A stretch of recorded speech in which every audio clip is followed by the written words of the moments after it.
pretty much all human beings are unique. At least we have the potential for being unique. There's a lot of generic stuff going on right now on Insta and TikTok and Snapchat. You know, you all look pretty much the same to me. I don't see a lot of originality, although I'm sure you feel very original, God bless you. But humans are much more unique than we kind of think we are.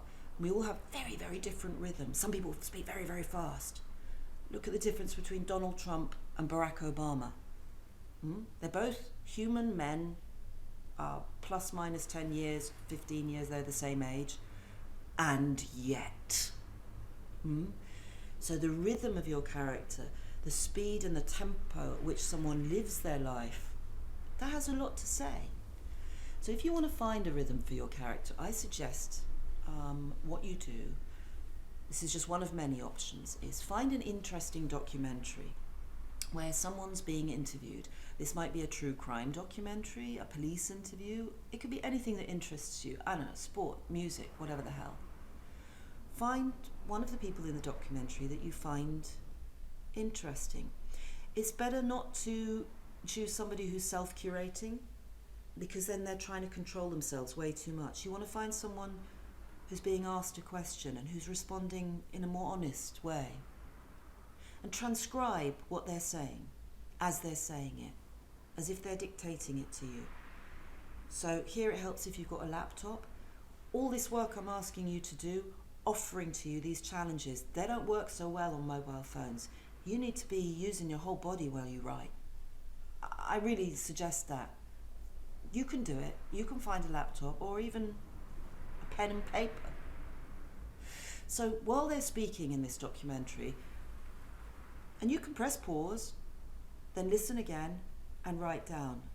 And what you'll find is this will build your rhythm in your muscles, because you'll see that people don't speak in full sentences. Their thoughts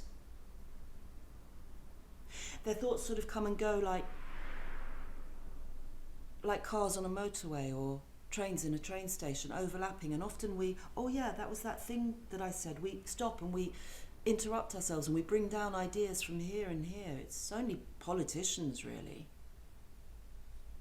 and self-curated influences and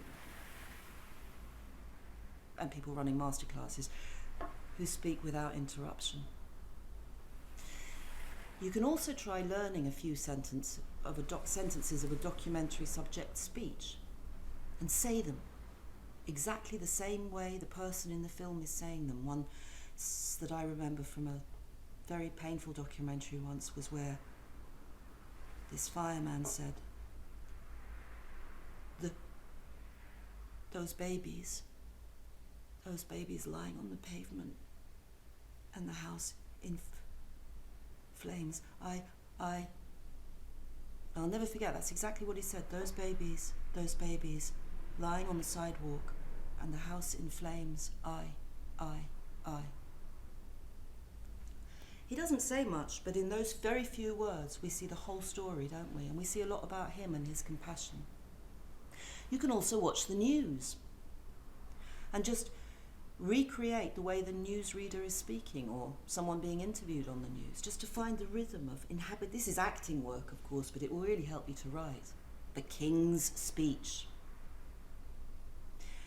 I mean, the King of Norway is a lovely old fella, but he's old.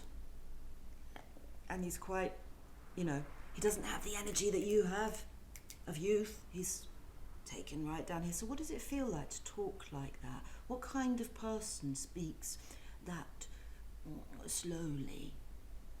The weight of years, the weight of experience. You could watch a press conference with Ben Taylor about the pandemic. Is our Minister of Health just giving us information, or does he have feelings about the information he's giving us? How does he speak? You'll often see him frowning like this a little bit. He's worried. So you can quickly understand much more about a person if you empathise with the way that they speak, and you do that by trying on that way of speaking. So to sum up, I want you to watch normal people in documentaries. Write down what they've said, exactly as they've said it, to see the rhythms of their speech, where they stop, where they think, how they use language. And then thirdly, try and speak as they speak, just to get you out of yourselves and into someone else.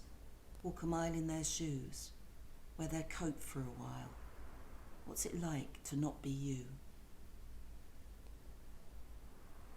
How does it feel?